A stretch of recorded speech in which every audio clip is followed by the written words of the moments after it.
Class 9th, the natural vegetation and wildlife. You know that about the proper growing of the plant without the help of human being, it is known as the natural vegetation. And also natural vegetation के साथ साथ there are 90,000 species of animal are over here. So this is fauna, and 47,000 species of the plant are known as the flora. Out of 47,000, 15,000 species of the flower are over here. So various एक diversity है flora fauna में we having a various diversity.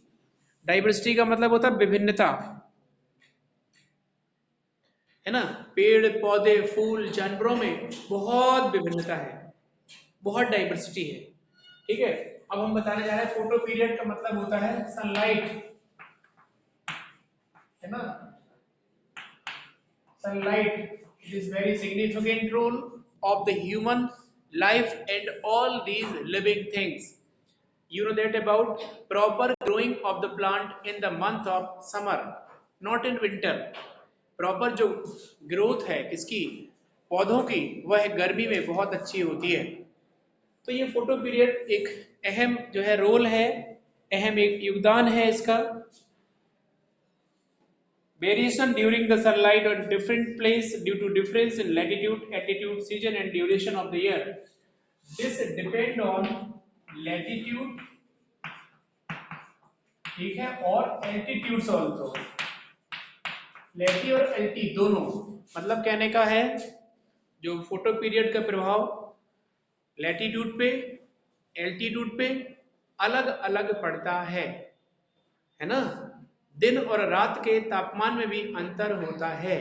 कभी कभी duration of the day and duration of the summer, summer के दिनों में और winter के दिनों में भी जो सनलाइट है वो भी डिफरेंस होती है। Longer duration of the sunlight, trees grow faster in summer. हमने पहले ही बता दिया कि at the time of summer tree और प्लांट ग्रोइंग प्रॉपरली और faster than the month of winter, है ना। कहते नहीं है कि जहां धूप नहीं जाती वहां पे डॉक्टर्स जाते हैं। तो sunlight is very significant role of the human being and also all these living things के जीवन में धूप बहुत जरूरी है। प्रिसिपिटेशन, प्रिसिपिटेशन इंडिया में एक यूनिक मॉनसून है। प्रिसिपिटेशन का मतलब होता है बारिश, रेन। प्रिसिपिटेशन कह रहा कि Indian monsoon reach on India the month of June. जून से सितंबर तक इंडियन मॉनसून प्रभावी रहता है। जून के मंथ में अरेबियन सी से मॉनसून इंडिया के मैदानी क्षेत्रों तक आता है and there are two branches of the monsoon, Arabian Sea and Bay of Bengal. तो प्रिसिपिटेशन भी अब जून से क्रिएट होकर जो है इसकी नॉर्दर्न की तरफ आता है। Retreating monsoon, northwest monsoon area of the heavy rainfall have more dense vegetation compared to area of the less rainfall. सीधी सीधी बात है कि जहां पर खूब पानी होगा वहां पर वेजिटेशन अच्छे होंगे। कैसे वेजिटेशन होंगे? सदा हरे भरे। Tropical evergreen forests are over there in the area which is receiving the highest rainfall in the country, है ना। देश में कहेंगे तो देश में, दुनिया में कहेंगे तो दुनिया में, प्रदेश में कहेंगे तो प्रदेश में। ठीक है, अब आ जाओ आप।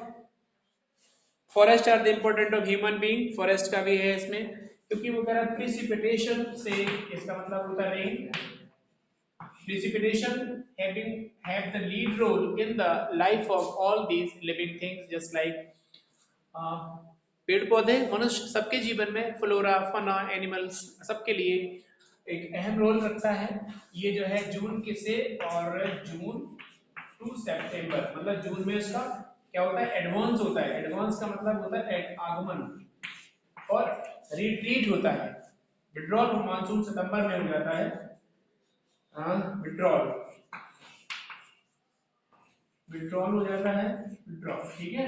यानी कि यहाँ पर आगमन होगा और यहाँ पे इस महीने में चला जाएगा, क्योंकि आपको पता है अक्टूबर के महीने में बारिश बंद हो जाती है, सितंबर के लास्ट तक बारिश बंद हो जाती है। But according to geography mid June से मानसून आता है और मिड सितंबर तक रहता है। ओवरऑल अक्टूबर से मानसून लगभग आधे देश से चला जाता है अक्टूबर तक, और नवंबर तक पूरी तरीके से मानसून भारत से विदा ले लेता है ना। और आपको पता है कि कभी कभी कोस्टलाइन में भारी बारिश करता है दिसंबर के महीने, क्योंकि पूरी तरीके से ओवरऑल द कंट्री पूरे भारत से लास्ट दिसंबर में मानसून अलविदा कह देता है और रिट्रीट मानसून कहलाता है। यह कभी कभी कोस्टली एरिया में, जैसे कि वो वाले क्षेत्र हैं कोस्टलाइन वाले, वहां पर भारी बारिश भी करते हैं, है ना, बहुत नुकसान भी होता है। यहां से सीधे हम लोग पहुंचते हैं, टेम्परेचर रह गया था, टेम्परेचर देख लीजिए। Charter of the character of the extent variation are the mainly determined by the temperature along with humidity of the air. देखिए टेम्परेचर वही तापमान, किस जगह पर टेम्परेचर लो और कहां पर वो होता है हाई होता है। तो आप जैसे आप एल्टीट्यूड जाएंगे, जैसे आप ऊंचाई पे जाएंगे तो टेम्परेचर क्या हो जाएगा, टेम्परेचर लो होता चला जाएगा। जैसे अपन लोग हाइट पे चढ़ेंगे और जैसे अपन लोग लो पर आएंगे तो टेम्परेचर हाई होता चला जाएगा। टेम्परेचर बढ़ेगा जो अपन जमीन पे आएंगे, प्लेन पे आएंगे, और टेम्परेचर घटेगा जब आप ऊंचाई पे जाएंगे। तभी तो जितनी ऊंचाई पर हम लोग जाते हैं पेड़ पौधों की ऊंचाई घटने लगती है। अल्पाइन वेजिटेशन, अल्पाइन वेजिटेशन जो है मिलता है। प्रेसिपिटेशन का मतलब होता है रेन, सम्राट निरंजन सुन लिया, रेन होता है बारिश। यह जून में आती है और सितंबर में चली जाती है, ठीक है। अब आ जाओ यहाँ पे टाइप ऑफ द वेजिटेशन। अगला क्वेश्चन होगा हमारा type of the vegetation. Type of the vegetation में देखो सबसे पहला होगा tropical, tropical evergreen forest. Tropical evergreen forest ये है जहां ऐसे एरिया जहां पर पूरी साल में 200 सेंटीमीटर या उससे अधिक रेनफॉल रिसीव होती है। 200 or more than 200 centimeter rainfall received annually in this type of the area. Availability of the tropical evergreen forest over here. Clear? इतना पानी बरसता है साल में 200 सेंटीमीटर वहां पर होता है। इसके जो एरियाज हैं वो आपके देख लीजिए, वेस्टर्न घाट है ना, Tamil Nadu coast, upper Assam, and the part of India who received the 200 and more than received rainfall received in the year particular year, है ना। तो अपर असम नॉर्थ ईस्ट में, अपर असम में भी होता है और मेघालय क्षेत्र में भी पानी खूब बरसता है। तो यहाँ पर पाए जाएंगे कौन से, ट्रॉपिकल एवरग्रीन फॉरेस्ट। क्लियर बात? कहाँ लिखा ये है ट्रॉपिकल एवरग्रीन फॉरेस्ट की तस्वीर आपके सामने। धीरे कर क्यों एंटर कर रही हो बार बार, क्या प्रॉब्लम है बोलिए।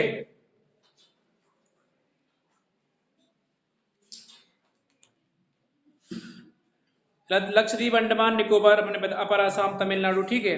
200 रेनफॉल भी लिखा हुआ है और यहाँ पर 60 मीटर और एवन एबव, इससे भी ज्यादा लंबे पेड़ पौधे होते हैं। मतलब कहने का एक, हम ऊंचाई पे भी है ना, देखो ये है, ये वो कह रहा है कि समुद्र लेवल से 60 मीटर ऊंचाई। It has luxuriant vegetation of kind tree, shrub and the creepers, giving the multi-layered structure. There no defined time for tree shed their leaf. As such, beasts appear green all the year around. यह है season के या इस area में जो plants available होते हैं वो साल भर अपनी पत्तियां नहीं छोड़ते, तो इसका मतलब है ये हमेशा हरे भरे रहते होंगे।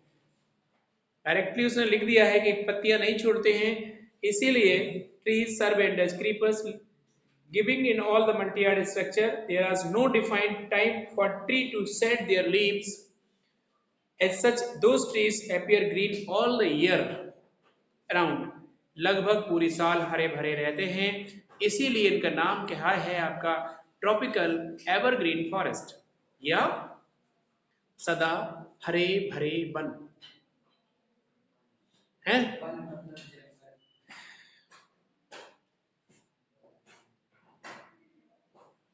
ट्रॉपिकल एवरग्रीन फॉरेस्ट का एरिया देख लीजिए, दिस इज वेस्टर्न घाट, आसाम वाला एरिया है ना, मेघालय वाला एरिया, और ये देखिए हाँ ये वाला, बस इतना ही है। और लक्षद्वीप में, अंडमान निकोबार में भी ये दिख रहा हरा हरा, मतलब अंडमान निकोबार, लक्षद्वीप और ये थोड़ा सा तमिलनाडु वाला कोस्ट, वेस्टर्न घाट और upper Assam, these all are area having tropical evergreen forest. Clear? दूसरी चीज, मैप के माध्यम से आप ज्यादा से ज्यादा समझ सकते हैं। मैप के माध्यम से ज्यादा से ज्यादा का मतलब है आपने ये वाला मैप देखा और आपको तुरंत समझ आ गया। If you know about the area of the India, particular coastal line, Tamil Nadu coast, upper Assam and etcetera, अगर आपको नक्शे में ही पता नहीं है कि कहाँ ईरान कहाँ तुरान, तो फिर कुछ नहीं होने वाला उसका, इतना आसान सब्जेक्ट नहीं है। दूसरी चीज, some of the commercially important trees of forest are ebony, mahogany, rosewood, rubber and cinchona. These all the important trees, important plant for the human being. कहते नहीं इमारती लकड़ी निकलती है इससे, इमारती पढ़ी है, इमारती लकड़ी, कभी इमारती लकड़ी का मतलब होता है जो ह्यूमन बींग्स के लिए बहुत उपयोगी है। आप देख रहे हैं बैठे हुए, खिड़की, दरवाजे, बेड, सोफे, different type of the things were made by these type of wood, है ना। रबर भी बहुत इंपॉर्टेंट रहती है। रबर ना होती तो गाड़ियां कैसे चलती, बड़ी प्रॉब्लम। कैसे होते टायर, कल्पना करिए, बहुत प्रॉब्लम होती है ना। रबड़ के पौधे नेचर ने कह दिया चलो जाओ भाई रबड़ हम उगाएंगे। अब तुम पे अगर स्किल है, if you have the skill then you convert in the lubricate rubber and made the tire and different type of the species for people, है ना। नहीं तो कुछ नहीं, स्किल नहीं है तो कुछ नहीं। ये तो you all are the human population, you are not a human capital, but if you want to become a human capital after the processing, after the study, after the you complete your degree, diplomas and different type of the skill, अभी तो आप अच्छे बनेंगे। पढ़ रहे हैं तो processing है ना, आउट इनपुट जा रहा है, अभी आउटपुट भी आएगा। जी हाँ, पेरेंट्स आप पर जो पैसे इन्वेस्ट कर रहे हैं, it is known as the input, है ना। आउटपुट की भी उन्हें उम्मीद है, ध्यान रखिए, चाहिए आपसे आउटपुट। ऐसा नहीं कि इनपुट ही उतारा, सब खाए पी के बस डकार ली, कुछ नहीं बचा।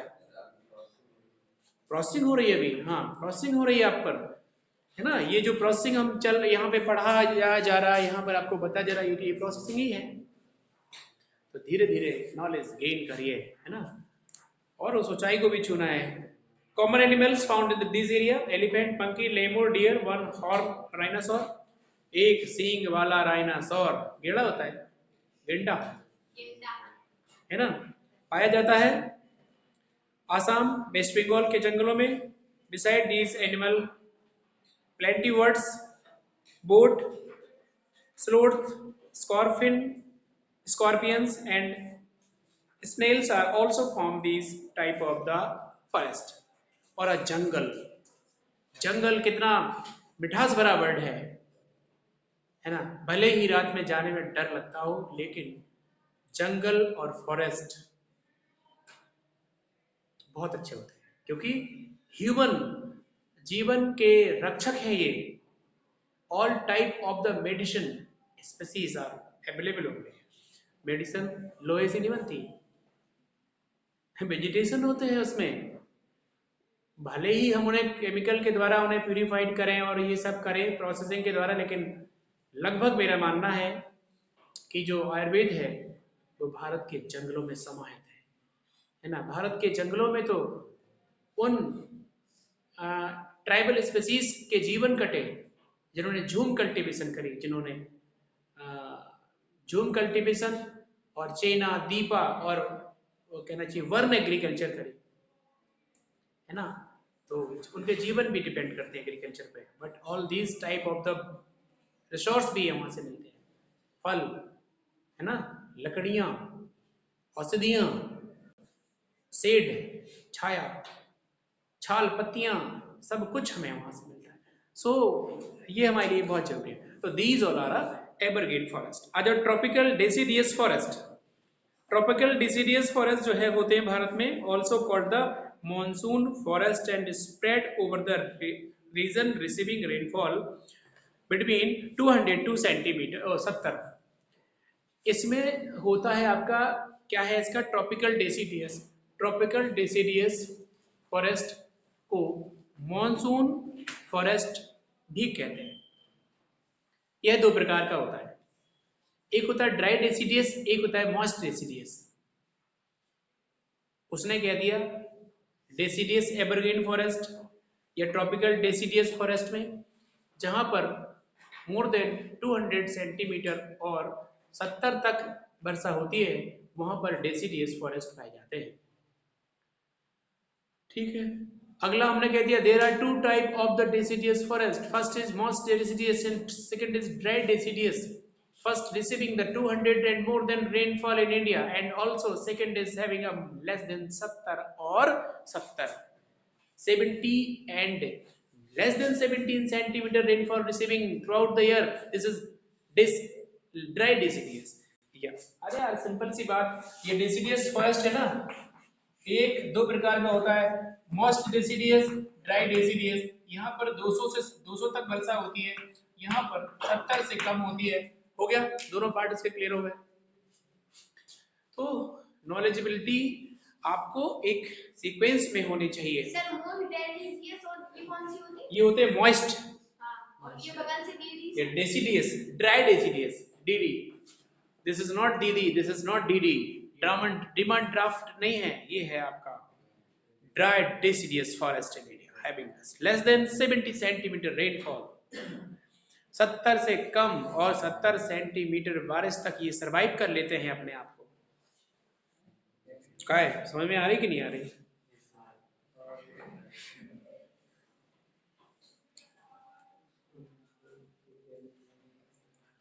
इसमें form found in area receiving rainfall moist and dry. 200 से सेंटीमीटर कर 200 से 100 करते हैं वो, मोस्टली ये होते हैं ईस्टर्न पार्ट में। फिर 70 वाला पार्ट मुझे दिखा, हाँ दिख रहा है। ड्राई डेसिडियस 100 से 70 सेंटीमीटर, ठीक है। जो ड्राई डेसिडियस है वहां पर ये कह लो कि 200 से 100 और ये 100 से 70 जी क्वांटिटी है। 200 से 100 तक मोस्ट डेसिडियस और 100 से 70 ड्राई डेसिडियस, या कह सकते हो 70 तक ड्राई डेसिडियस, है ना, और 100 से 150 तक मोस्ट डेसिडियस। दो प्रकार हो गए। तो गाइस थैंक्स, हम नेक्स्ट वीडियो में इसका नेक्स्ट टॉपिक सेंड कर देंगे। Thank you so much.